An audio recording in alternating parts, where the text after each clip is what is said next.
request for approval of a conditional use permit, unit lot subdivision, and binding site plan to allow the construction of up to 500 multifamily units, in addition to 16 live workspaces and commercial space on approximately 20.38 acres at 16612 51st Avenue Northeast.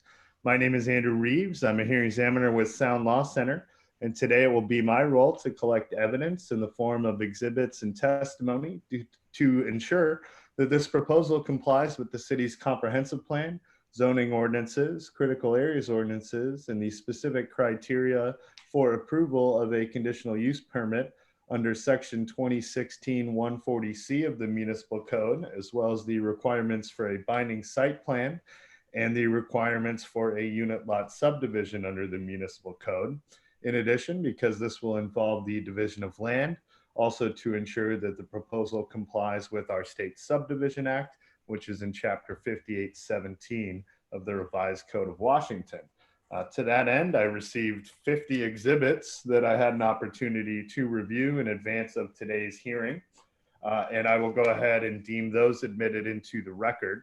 Should anyone have additional exhibits that they would like admitted into the record, let me know when it's your opportunity to testify, and I'll address admitting additional exhibits at that time. All testimony today will be under oath or affirmation. As we're all aware, we are in a strange and unique moment in history, and we are performing this hearing using remote meeting technology. So I am assuming that all folks are now under oath or affirmation, so that we are not going to have to individually swear everyone in via remote meeting technology as we move forward with this hearing. So that will be the process that we follow. I will also be directing traffic to the extent that we don't want crosstalk or people talking over each other. So I will sort of call people out to speak to try to ensure that we don't have that problem. As you can see, I am in my sort of shed slash home office. So I apologize in advance if there's any dogs or anything like that in the background, but I'm trying to control this as best I can. I'm sure everyone else is doing the same. So with that, the order that we're basically going to follow is, I believe, first I'll turn it over to city staff, who will present an overview of the proposal and any recommendations that staff may have. Then we'll turn it to the applicant representative, and then they can provide any information they feel that myself or members of the public should be aware of. Following that, members of the public will have an opportunity to provide testimony. And when we get to that point in the hearing, I'll simply look down my list of who appears to be participating and call you out by name. And we'll make sure you're unmuted so that you have an opportunity to speak at that time. Then at the end, if appropriate, I'll turn it back to city staff and the applicant to respond to any such testimony. So that's the sort of order of operations, how we're going to run through the hearing today. I thank everyone for being here. Hope everyone's safe and well. And with that, we'll go ahead and get started, and I'll turn it over to city staff. Yes, and so, yep. All right, so what was previously stated, the applicant is the Arlington. Sorry, can you introduce yourself to the audience real quick? Yes, sorry. My name is Josh Granlenard. I am the land use planner for the city of Arlington. Thank you, Josh. Go ahead. Yeah, so the applicant, 51st Street LLC, is proposing to construct up to a 500 unit multifamily development with 16 live work units with mixed use development as part of the project on a 20.38 acre lot at 16612 51st Avenue Northeast, Arlington. The project includes one parcel that right now that would be platted into 16 lots, utilizing a binding site plan. And then the location and type of the diverse development of that the 51st Avenue Urban Village will provide is intentional in nature. It is centrally located within the Cascade Industrial Center to provide a workforce housing element, allowing for employees to utilize multimodal transit to access the family wage jobs being created within the CIC, therefore reducing the need to commute on I-5 corridor for employment. The project also provides for basic needs for the tenants, such as grocery, restaurant, and professional services, as well as recreational activities. The live work units support and provide opportunities for entrepreneurs, incubator, and startup businesses to establish in an affordable manner and hopefully expand within the CIC as their business grows. The 51st Urban Avenue Village is a model project that illustrates how a skilled workforce can live, work, and recreate within a walkable community that efficiencies that it provides for the area. Does that conclude your overview? Yes, that's my general overview, and overall staff is recommending approval. Okay, thank you. Some specific questions for you. First, because we always ask, has the comprehensive plan or zoning code been amended in any way that would impact this proposal since it was first deemed complete? No.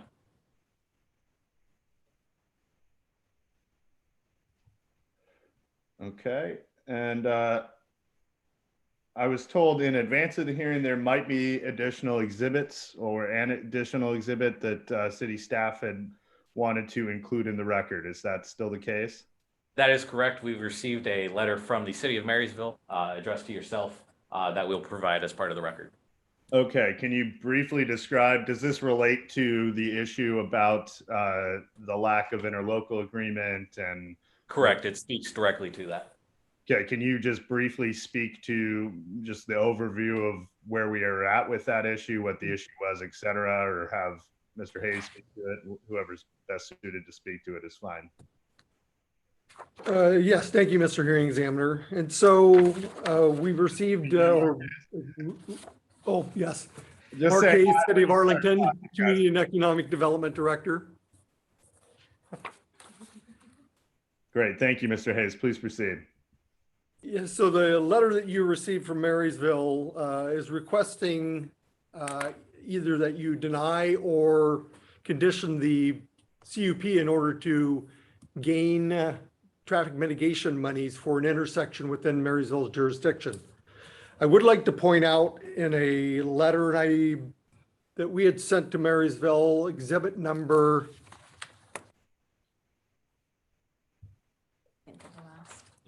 50 maybe? 49. 49, yes. So the City of Arlington looked at this request early on, and we've come to this conclusion, which is pointed out in this letter to the City of Marysville, is that our municipal code does not have a mechanism in order to enforce mitigation fees upon an applicant for another jurisdiction's transportation system. We can for our own transportation system. And also along those lines, the City of Marysville does not have the authority in order to enforce transportation mitigation fees upon an applicant within the City of Arlington, since no interlocal agreement exists between the two jurisdictions. The one thing I'd also like to point out is that this request was done through our SEPA process, and we have not seen any evidence that would show us that there's any sign of probable significant adverse environmental impacts caused by this. And so that being said, we don't believe that the applicant is obligated in order to pay mitigation fees to the City of Marysville for the subject intersection. And Mr. Hayes, to be clear, the point I believe you're making is that under the State Environmental Policy Act, that's not where the issue of concurrency happens. That's the State Environmental Policy Act looks at traffic in terms of significant environmental impacts, whereas the issue of concurrency, where we delve into levels of service, et cetera, is more of an issue of the comprehensive plan and its implementation. And your view is that that would be addressed again, either through an interlocal agreement or some other mechanism, but currently there is no mechanism in place for the City of Arlington to impose impact fees for impacts to this intersection in the city of Marysville. Is that an accurate assessment of your take on things? Very accurate. Thank you very much. Okay, great. Thank you. While I have you, Mr. Hayes, did you have any further thoughts on this particular project you wanted to share?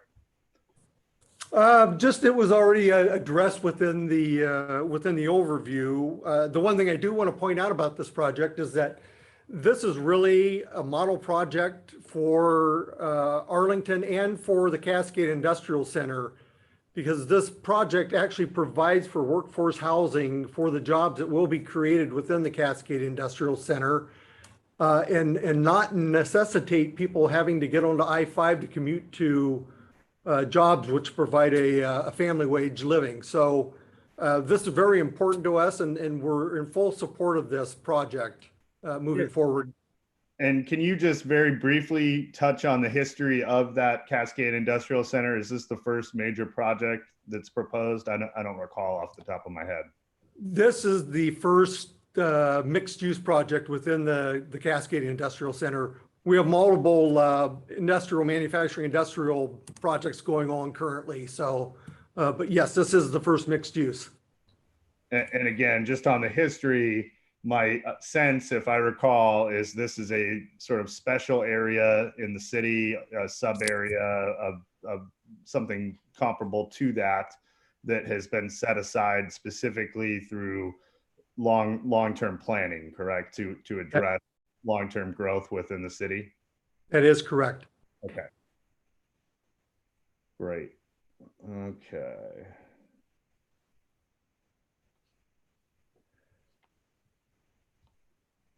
Okay, and then just an aesthetic detail.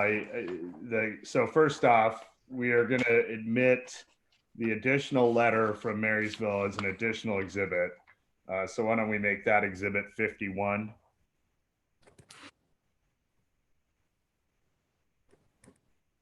And then staff had recommended some proposed conditions at the end of the staff report.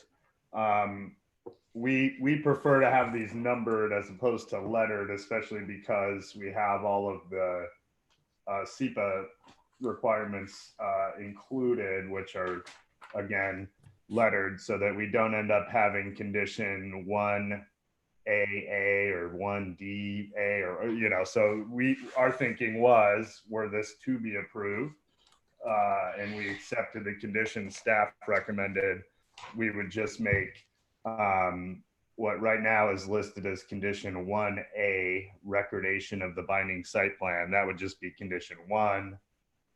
B would be 2. And then starting with what is now 1B, that would be number 4. And then it would be the MD&S conditions. Does that make sense to planning staff? Yes. Okay. So that's, like I said, I ultimately to approve this project. I think that is the route in which we would go. I may have additional questions for city staff, but I think at this time, it'll be best to turn it to our applicant to hear from them, and then members of the public. And then if additional questions come to mind, I'll come back to staff at the end, okay? Sounds good. So Mr. Woodmansey, you're here on behalf of the applicant, is that right? That's correct. Great, thank you. Can you introduce yourself for our virtual audience? Yep. My name is Paul Woodmansey. I am president of BYK Construction, which is a construction company that my brother and I own together. We are part of the applicant as well. We are owners in Arlington 51st Street LLC. So kind of a developer builder relationship between our partners and I on the whole project. We are very excited about this project. We bought the property last summer and have been working on it for almost 2 years now. We've been working with the city of Arlington weekly. It's been a great working relationship so far. The long-term planning that they made with the zoning change to do this urban overlay zone, the mixed-use overlay zone that they did several years ago, was a primary reason why we looked at this property. And and wanted to build this urban village. And it basically got, once CIC became part of the whole region, it made our lot purchase even more desirable on our side, because we felt like what we were planning and what the city had been planning was going hand in hand in terms of building a walkable, livable community within a commercial area that was creating jobs, and as well as taking traffic out of the main thoroughfares of the area. So we felt like what we're doing in our spot in the CIC were just perfect hand in hand kind of projects. We're very excited about it. We're gearing up to go under construction this summer as fast as we can. Obviously, there's a lot of issues right now that we're all dealing with COVID-19, and things have been changing. However, our resolve has not changed. We are still very interested in building this project, and we're very proud of the planning. Our units are designed to be affordable to the working man, the working family. They are designed to be a very livable place for somebody, and be affordable at the same time. And we're planning to have a pretty high quality within our units across the board. So we're very excited about them. We are almost done with our building designs as well, and we're working to get those reviewed soon. Something that I kind of brag about, is not the unit count of what we're doing, but on 20 acres, we're providing over 10% of recreational open space. I think that's pretty hard to find in these kind of projects, and it's something I'm pretty proud of. Our parks that we're planning are going to be really cool, and I do think they'll actually be something that the whole community of Arlington will actually enjoy, not just the people who live in our little spot. So we're trying to make a true urban village, commercial area where people want to come and hang out and get a cup of coffee and hang out by the park, and at the same time, allow for housing in a kind of a walkable area right next to the new jobs that are being created by the CIC. So we're excited, and we're looking forward to moving forward. Great, thank you. Have you had an opportunity to both review what I have now said will be Exhibit 51? I know it's a letter addressed to me. I don't know if you've received it yet, but I know you have been involved in this, we'll call it a disagreement with neighboring city of Marysville. I know at one point you had even made an offer.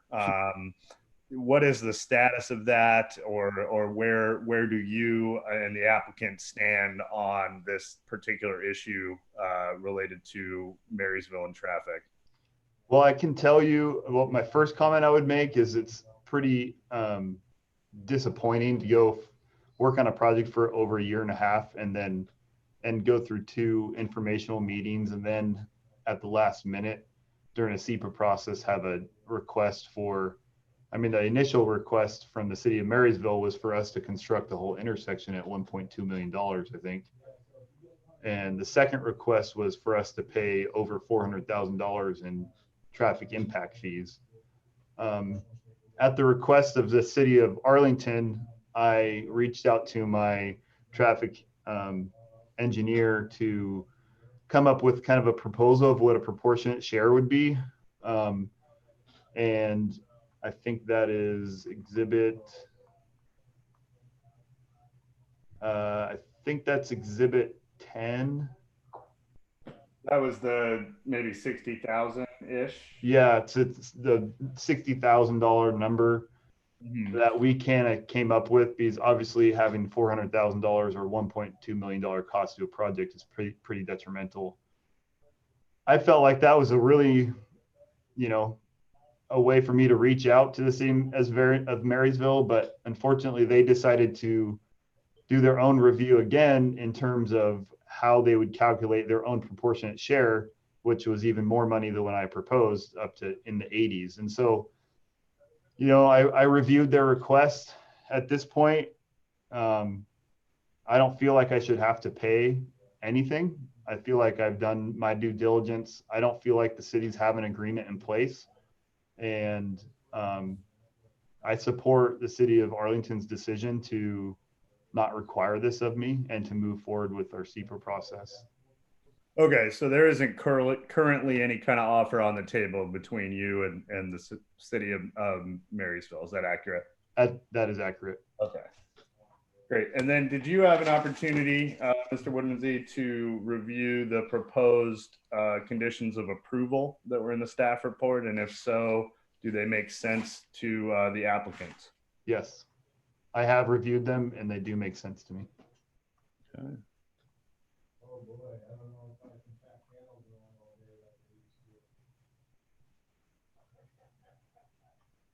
Great. Did you have any other thoughts you wanted to share before we hear from members of the public?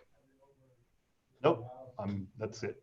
Great. Well, stick around visually, and I'm going to now first ask planning staff before I turn it to members of the public.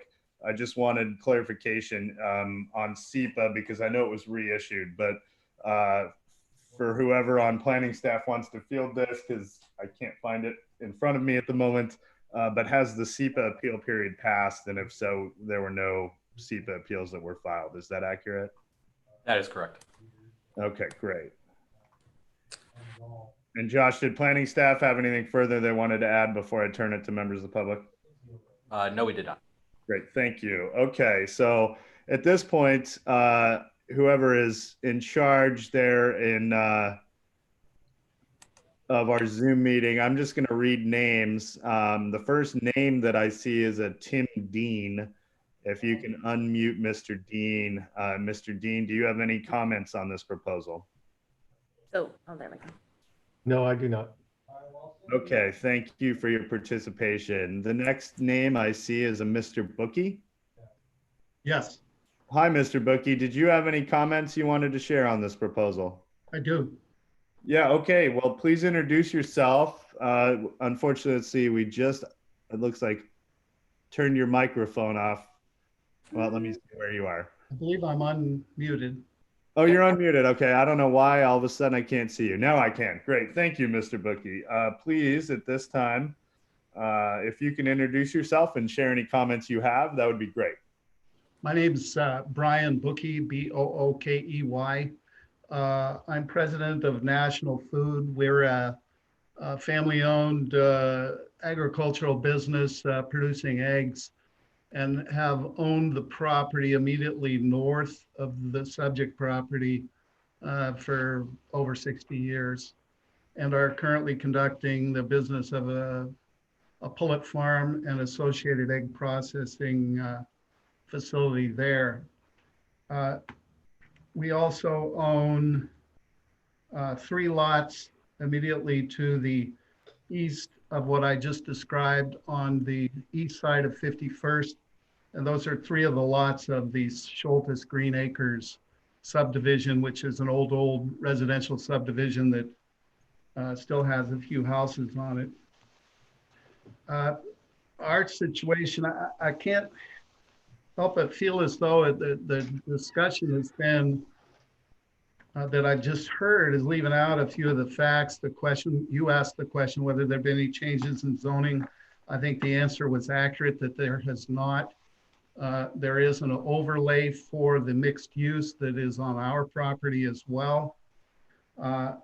After this project, the Woodmansey project, was presented, the Cascade Industrial Center proposal, which was an amendment to the city's comprehensive plan, was brought to bear.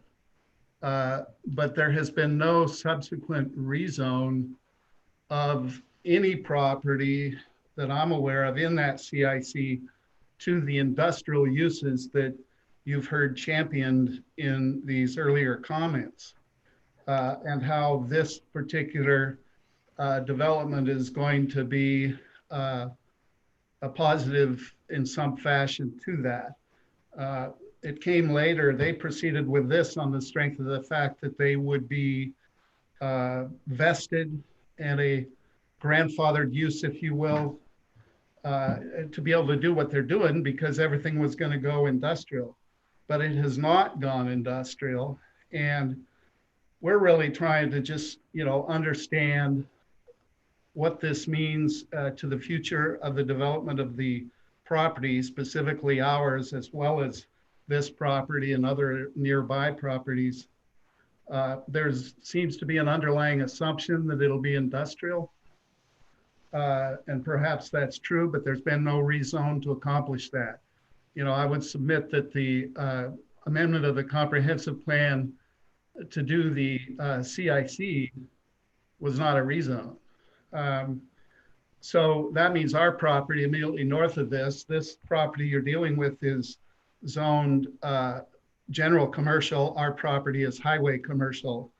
But we have been trying to prepare ourselves for the possibility that it will be industrial uses instead.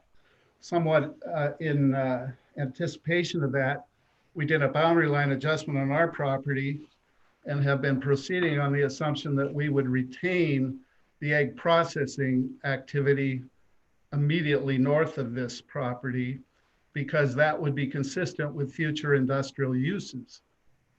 As it stands, it'll be completely inconsistent with these proposed residential and commercial uses.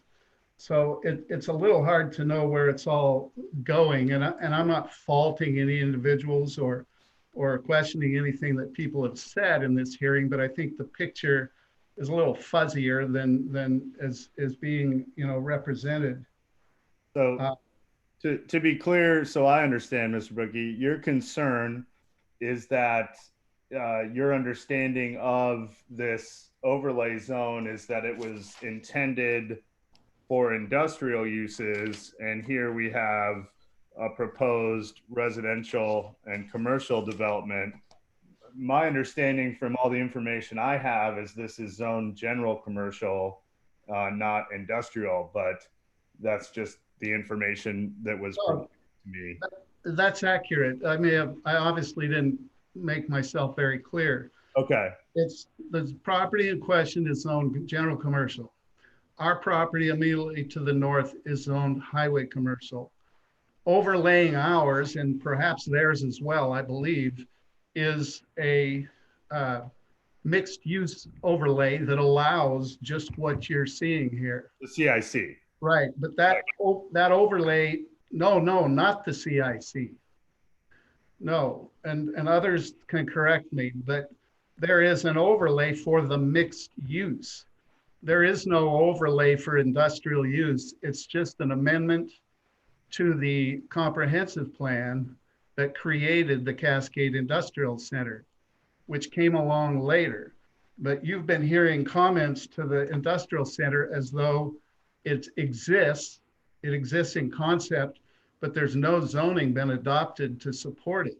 I'm not necessarily opposed to that. I just think that it's a fuzzy, uncertain thing that you're being presented with here, and it leaves neighboring properties with a great deal of uncertainty as to where this whole thing is headed, what's going to be zoned industrial and what's going to remain highway commercial or general commercial. Because, and I'm only bringing this up because the people who testified were telling you how complementary this is going to be to this CIC, which has not been implemented with zoning. And so they're going to force the issue with this development, and the rest of us are going to be left to try to fit in. And before I lose the podium, I would just also like to point out that there's been no effort to do any screening. We have chickens in residence immediately north of this proposed development, and we have egg processing activity immediately north of it. No one ever contacted us to determine how we might be compatible with these proposed uses. There's no screening proposed whatsoever. There is a road proposed between our two properties, half of which will be built by these developers on their property. The other half presumably at some future date, when our property is either developed or used as it sits. If it's used as it sits for that processing plant, this road, our half, would be either within or right up to our building. And they're creating an impossible situation there. Now, if I've got my facts wrong there, I'll let someone else clarify that. But yeah, there's some confusion here, and I'm, again, not faulting anybody, but they've got multiple pieces here that really need to be explained. And just so I fully understand your concerns about, again, not the entire area, any concerns about this specific proposal, there was a concrete concern about a lack of screening between the proposed development and your property immediately to the north, correct? Yes. And then second, I still am not maybe wrapping my head entirely around this. Are you concerned with this property being developed as a sort of residential / commercial in the general commercial zone itself, or you're concerned more about the CIC as a whole and the lack of uniform rules, guidelines, et cetera, related to it, and whether there will be more industrial development or not? I still don't have my head wrapped fully around that concern. Well, once something is developed on one piece of property, it will have a lot to do with what's done around it. But these folks are proceeding as though there's some kind of industrial zone to complement this that these people are going to work at. And I'm just letting you know that's not true. Okay, sorry. That now I'm getting it. Okay. And but we're left with a situation where we're thinking, okay, we'll try to fit into that industrial zone if and when it happens. Again, separate and apart from the adoption of a comprehensive plan that created the CIC. It did not rezone. So we're thinking, all right, we can be industrial right there, which would be right up across from housing units. And we can keep that piece of property, develop the rest, apparently as industrial, but perhaps with similar development as to what's being proposed here, a mixed use, because it's allowed on our property as we speak. But you're getting sold on this idea with this connection to industrial, and I think somebody needs to explain it. Okay, thank you, Mr. Bookie. I'm gonna run through and I'm gonna hear from all members of the public first, but I'm writing down the sort of questions that are raised, and then I'll turn it to city staff and the applicant toward the end to try to get additional information. Okay. So thank you. Next person I see is a Nancy Yukon with the beautiful Seattle skyline behind her. And if we can unmute Miss Yukon. Hello. Hi, hello. It's Nancy Oiken. Oiken, okay. Like a proper Greek pronunciation. German, I guess. My husband's last name. Thank you for being here. Did you have thoughts you wanted to share? I don't need to share anything other than my cousins and I are the owners of a 20-acre parcel to the west of Woodmansee. And I was trying to get on the YouTube thing just to listen in, but I couldn't quite make it. So that's why I came onto Zoom. But I have no comments today. Okay, well, thank you for participating. It was nice to see a beautiful Seattle skyline as part of this process today. All righty. All right. And then another name, next name I see is a Chris Holland. Unmute himself. Chris Holland, are you there? Oh, try Way to to go. There we go. All right. I am here, Hearing Examiner Reeves. Can you hear me okay? I can, thank you. Did you have thoughts you would wanted to share today? Yes, I do. Okay, thank you. Can you introduce yourself? Sure. My name is Chris Holland. I'm the planning manager for the city of Marysville. Our address is 80 Columbia Avenue, Marysville, 98270. And I'd just like to run through that Exhibit 51 that you entered in today, and it's specifically related to the intersection of 51st Avenue, 156th Street Northeast. The applicant had stated that he was disappointed to get comments, this late in the game. I just wanted to point out that the first opportunity Marysville had to review the application materials was on December 20th of 2019 when the original MD&S was issued. So once we reviewed that, we had requested that Arlington have the applicant, because there was no information related to impacts to that intersection, which the city knows is a failing intersection. It's in our 6-year TIP. However, it's an unfunded project at this time. So we requested Arlington to withdraw the initial MD&S and have the applicant analyze that intersection for what their impacts would be. We received confirmation from the city of Arlington that they would request the applicant to do so. The applicant subsequently went out and did an analysis of the intersection.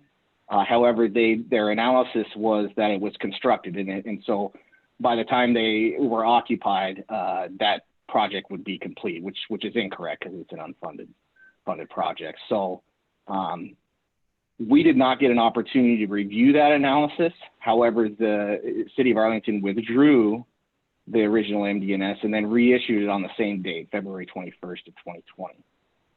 Once we had an opportunity to review the new MD&S and the information that the applicant had prepared, their consultant had prepared, again, it showed us that they assumed that that intersection would be improved, and so they wouldn't be impacting it, which again was incorrect. So we sent another letter to the city of Arlington requesting they withdraw the reissued MD&S and to have the applicant assume that the improvements would not be completed and analyze the intersection.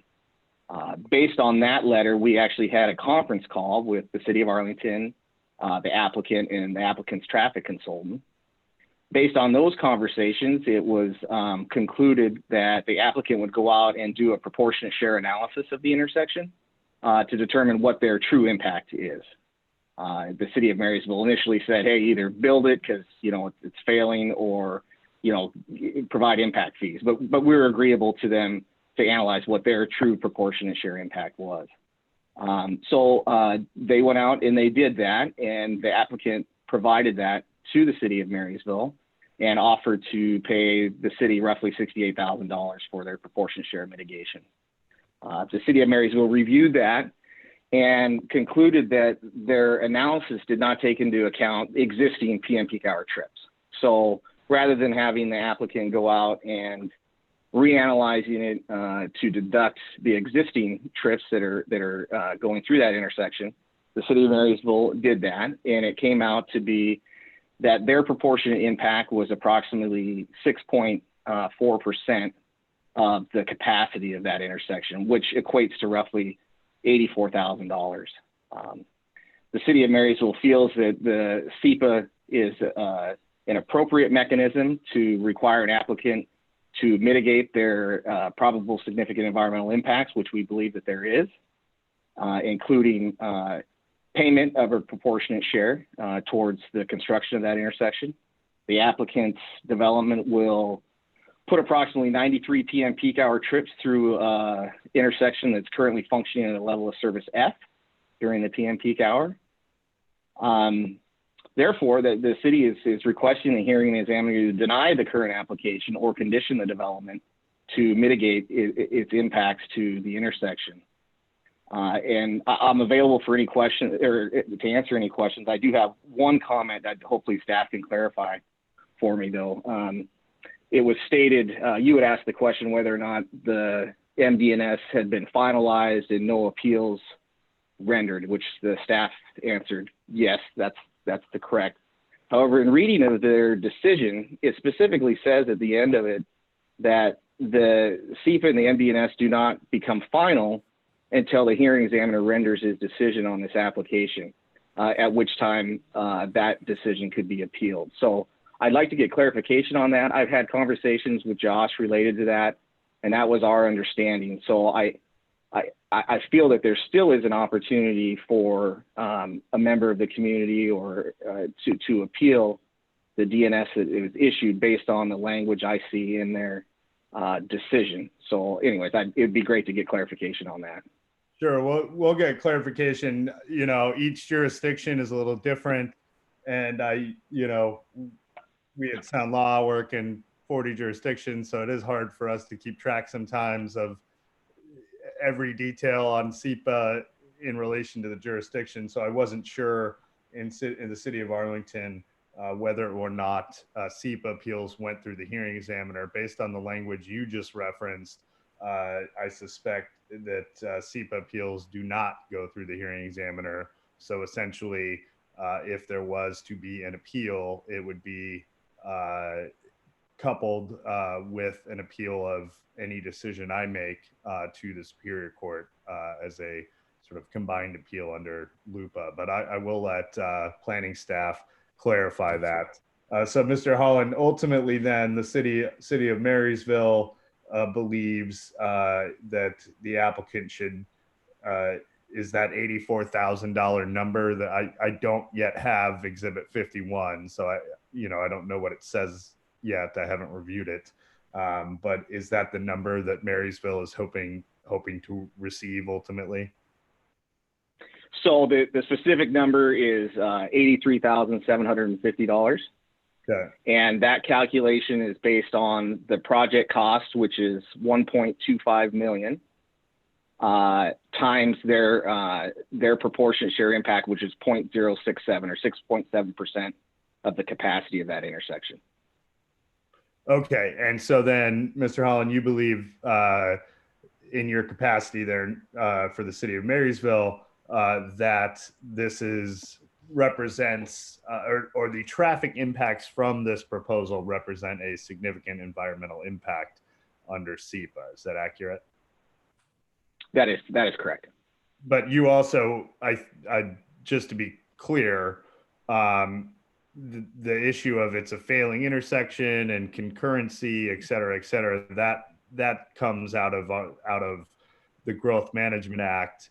And there's no mechanism between your city and the city of Arlington to address proportionate impacts because there's no memorandum of understanding currently in place, right? Currently, the city of Marysville and Arlington do not have a interlocal agreement or a memorandum of understanding.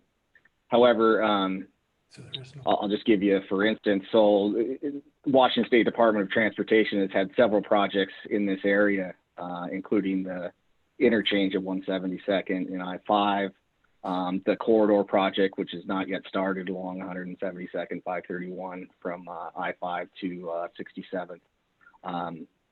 And the mechanism used for projects within Marysville to contribute on a proportionate share basis was through SEPA. It is considered a significant environmental impact, and therefore fees were collected through that mechanism, even though there's not a memorandum or interlocal agreement in place. So again, the city of Marysville strongly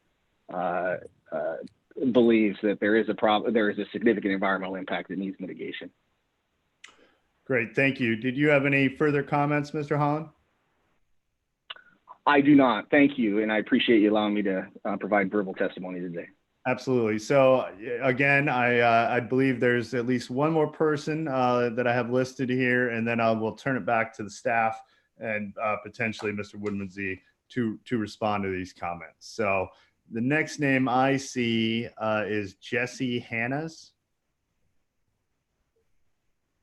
If we can unmute Jesse's.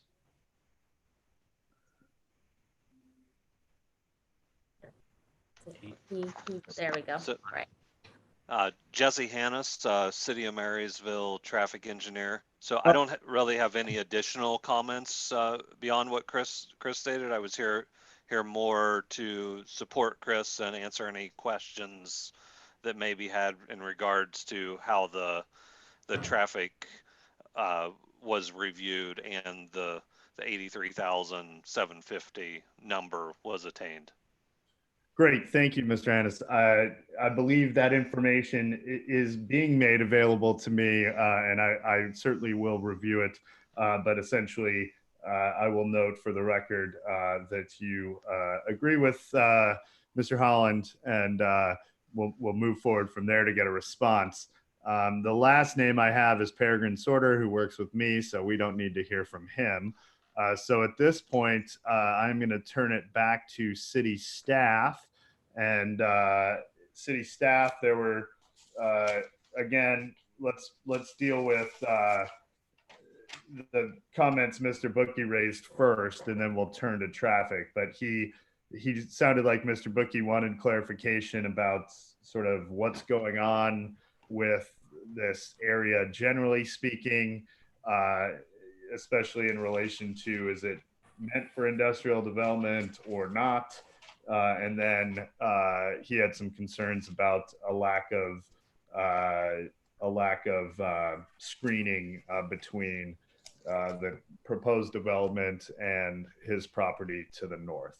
So I don't know who on staff wants to field this, but if someone can introduce themselves so that the record knows who's talking, and then I'll let you proceed. Go ahead. Hi, Mr. Hearing Examiner Marquez, City of Arlington, Community and Economic Development Director, and I will address Mr. Bookie's concerns here. So the one thing I do want to point out is that, you know, the Cascade Industrial Center is a combination of properties exceeding 4,000 acres between Arlington and Marysville. There's 2,300 acres just within Arlington that's been designated as manufacturing industrial. Currently, we have over 1.3 million square feet of manufacturing industrial building, either that has been completed or is in the process of being constructed. We have another property that there's a project that's been proposed that would amount to 1.5 million square feet of manufacturing industrial buildings within the city of Arlington also.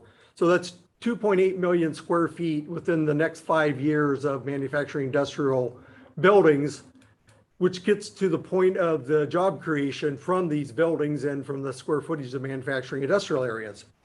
And so, yes, the Woodmansey project is a key component to providing for workforce for these jobs and the creation of these jobs within these buildings that are being created right now. So for him to state that there isn't a nexus between this mixed use project and manufacturing industrial jobs is not true. There is a job creation that's occurring here. We're looking at an additional minimum of 8,800 more jobs being created in the MIC or in the CIC. So there is a need for this to occur, and so I'm not really sure where this confusion is coming from. I've had numerous conversations with Mr. Bookie on his property. You know, and one thing I want to get to is that, you know, we discussed the fact that we did not want to rezone his property currently because he was concerned about devaluation of the property value going from highway commercial to manufacturing industrial. And so we did not proceed forward with any type of rezone on that property. We did let them know that with our agreement with the state, with the designation of the CIC, that we have to not exceed 20% of non-manufacturing industrial properties within the CIC. That's an agreement with the state as a part of this designation as a manufacturing industrial area. And so that comes into play when we start to look at overall properties in the area and what's being developed in contrast to the manufacturing industrial. So we can only have so much in the way of commercial properties, so much in the way of retail sales, anything outside of that manufacturing industrial use. So I think that's where he's really coming from with his concern. Okay, and then that specific, I guess, issue of screening between properties. Does staff have any comments on that issue? Yes. So the screening, when 168th is developed, there are street trees that line that entire roadway alignment. So you'll have trees spaced on 30-foot centers all the way along the entire length of 168th, which is the road that Mr. Bookie referred to that's between the Woodmansey project and his own property. And also with that is that the proposed park site for the urban village is also on the north side of the development as proposed. So you will have a buffering between the national food property and Woodmansey with that also. And just so I fully understand, with 168th Street, is it that the applicant is going to do half street developments, and then future half street developments would have to occur with development to the north? That's correct. And then the street trees, are they on a median in the middle, or are they on a sidewalk and then you have a half street? I can't. So there's tree wells on the south side of the alignment. There is a median that will go there. That median will also have trees planted in it. So you'll have a dual row of trees. And then when the north side of 168th is developed by whoever owns that property, they will have to put street trees on that side also. So you'll have screening all the way along that entire 168th alignment. And then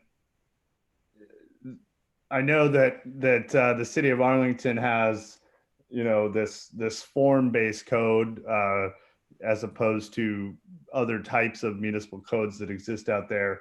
But in your view, there's been adequate consideration given to, impacts on adjacent properties. That is correct. And so, yes, anything that's developed within the Woodmansey project would definitely be complementary to any of the surrounding property. and then there are some basic, there are requirements related to, say, lighting, sound, et cetera. Could you just speak to those briefly, Mr. Hayes? Correct. So all lighting within the city of Arlington needs to be downshielded simply because it's a proximity to the airport. So we require downshielding of light. So there is no light transmission beyond the properties onto adjacent properties.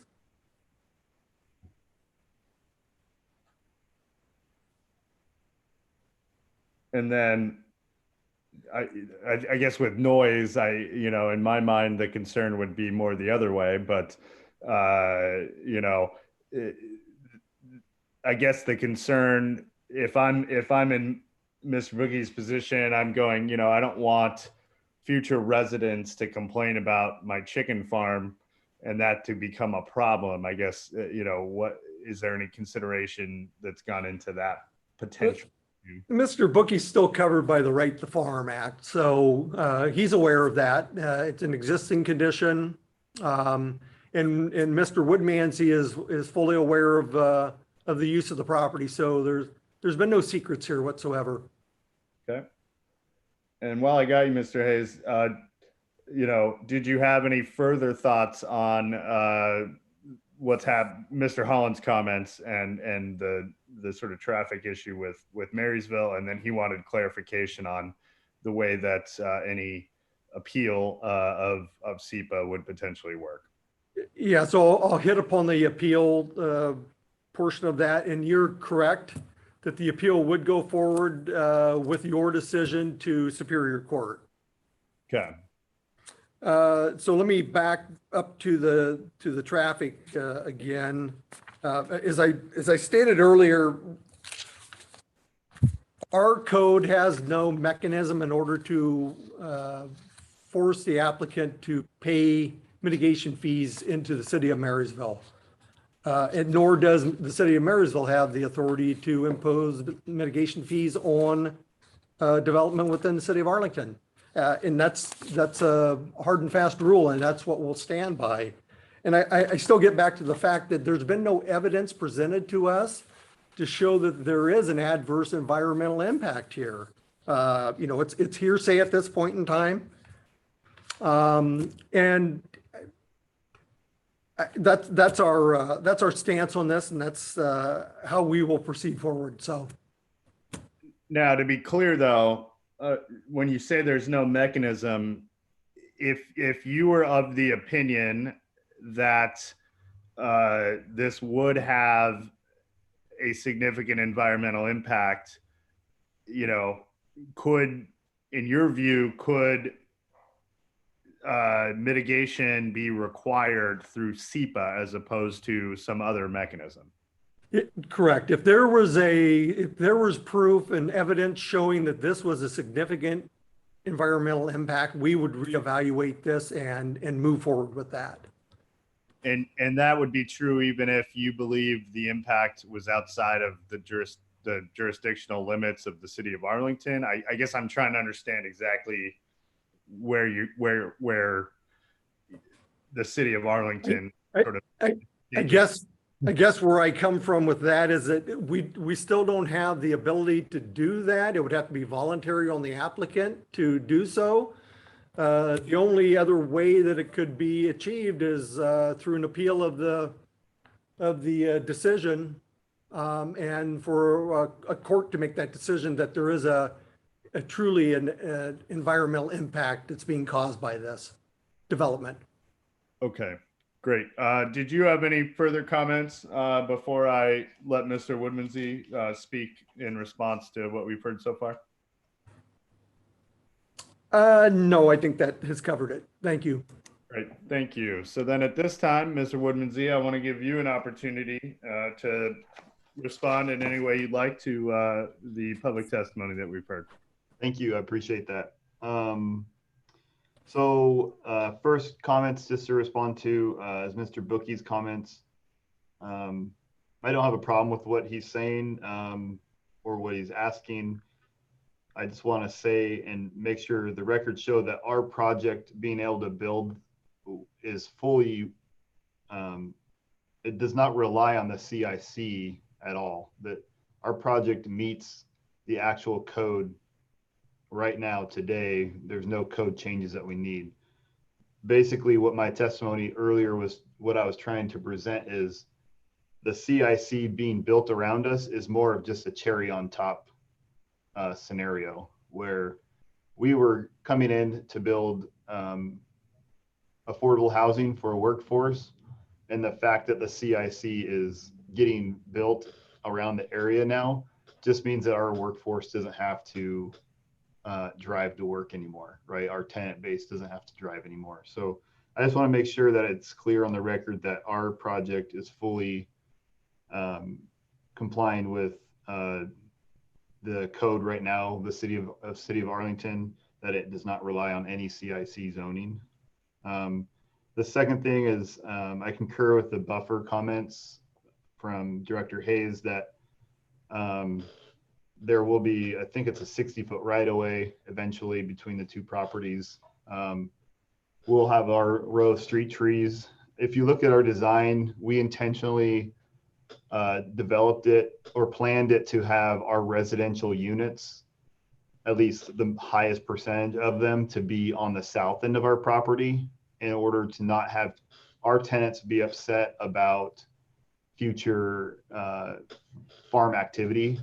And we planned it that way, just very intentional, because Mr. Bookie and I have spoken 1 or 2 times since we've been involved in this project, and he's never said it. They've always been kind of up in the air on what the future is there. He definitely said to me that the processing plant on the corner will most likely always be there, but the farm itself was kind of up in the air and what would happen if they sold the property. It sounds like they have made some changes and they're most likely going to be continuing the farm activity there fully to comply with some industrial use that he feels that they have.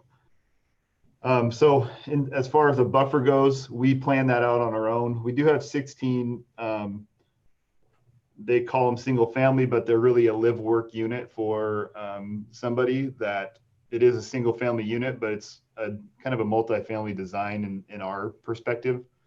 And it's a different type of housing. And so somebody who is going to live there in those live work units is choosing that kind of lifestyle. It's a little different than what a normal single family home or even a multifamily scenario is. So I'm not concerned that it doesn't concern me that those units are on the north side of the property, especially since it'll be a main, 60-foot right of way road in between them eventually. So that also is one of I think it's our third phase of the project to build that side. And the commercial side is that whole north side is kind of at the end of the project versus at the beginning. So I don't know what, Mr. Bookie's property will be doing at that time as well. I know that I feel like I've planned the site to kind of be working alongside either way with his property.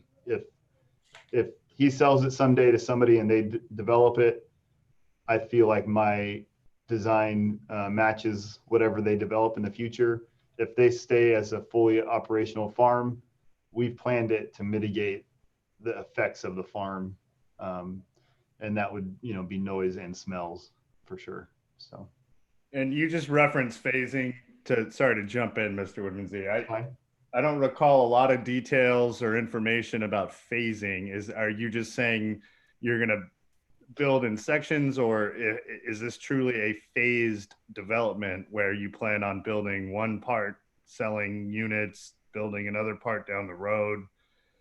In many jurisdictions, that has significant implications, and it triggered something for me. Can you speak to that? Sure. I'm not sure what implications you mean, but obviously it's a huge project, right? So building the whole thing at one time is not feasible to build everything right on day one. So over time, we are seeing a 3 to 5 year build out time in which we feel like we have a planned, we're planning to build some of the residential units first in the south end and the 51st Street widening. And then it kind of the phasing after that we have a part of road that we build or widen throughout each phase.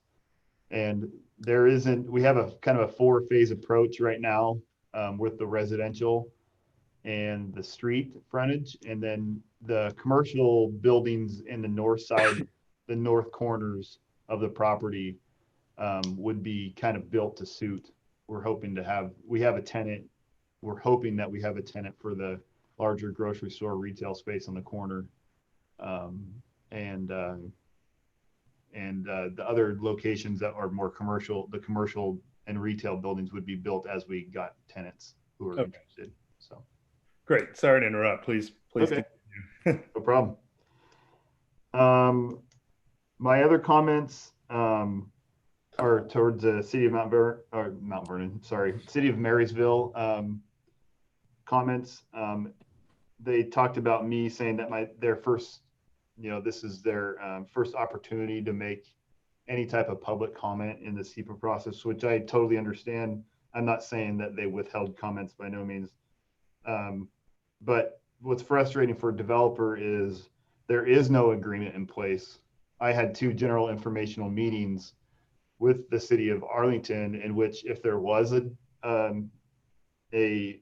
agreement in place between the 2 cities, then at that time they could say, hey, you also need to, it's possible that you could be asked to pay impact fees because of your location and the amount of traffic that it could, have.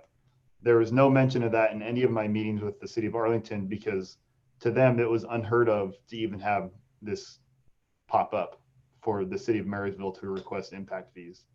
And so that's why you kind of feel blindsided as a developer. If there was an agreement in place, the city of Arlington would easily tell me in my first meeting that, hey, you're right along the line of city of Marysville and city of Arlington.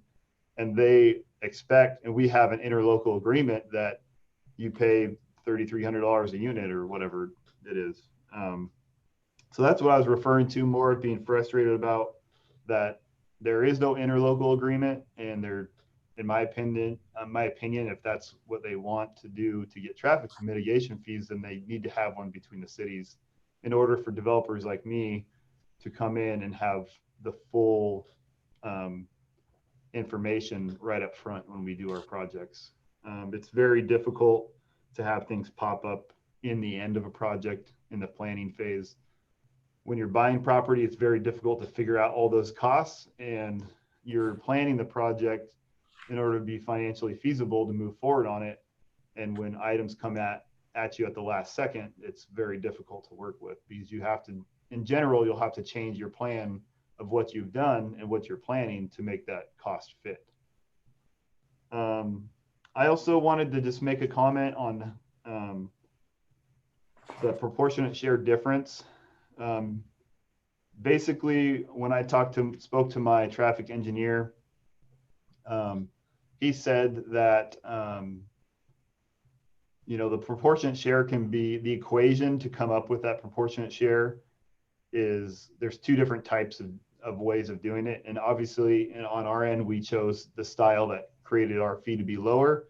And on the city of Marysville side, they chose the equation to make our fee be higher. And when it comes to the $65,000 to $83,000 difference in the proportionate share.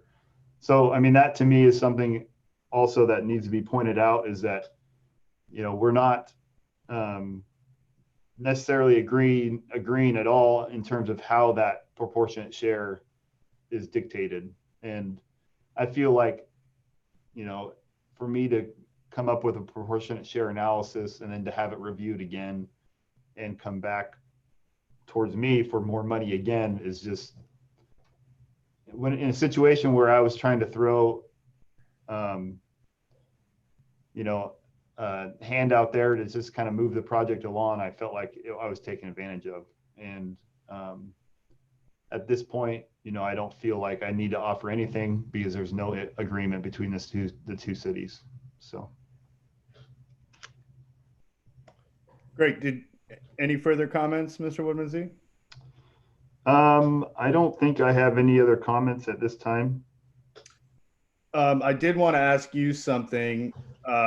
Typically, under this strange teleconferencing COVID pandemic world we're living in, I've been leaving the record open just for a brief period, so that if any member of the public, reaches out to the city and says, hey, I wanted to, participate, but wasn't able to, they'll have an opportunity to submit written comments. But it occurs to me that I'm receiving this additional exhibit from the city of Marysville that you or maybe your traffic consultant might want to respond to. I was, again, going to leave the record open, not for a long period, no more than a week, but anyway, to ensure we've received all of the written comments, or ensure we've heard from all members of the community. But did you have any interest in allowing either you or your traffic consultant to provide an Exhibit 52 that would be a potential response to this new Exhibit 51? Totally up to you. I just wanted to give you that option. I wouldn't mind being able to have a response. I have to admit that I didn't respond before. And that was because I had spoken with Mark, and, in the end, I felt like this was a decision that the city of Arlington had to make. It wasn't a decision of me. And I felt like the city of Arlington and the city of Marysville needed to get on the same page. And so that's why I never responded to the last letter, that the last proportionate share agreement they sent back to me. And so I wouldn't mind having a time to provide a written response. Sure. Do you think 1 week would be enough time for you to produce that? Yeah, I think so. And I think the week is, I'm more than happy to allow the public to write a written testimony of somebody who wasn't involved in this meeting, just because by no means do I want the public to feel like, a project's being pushed down anybody's throat. So. Right. So then that I think will be my plan. So Mr. Woodmansey, I'm going to give either you, your consultant, someone on your team, if you will, till the close of business on May 13th to produce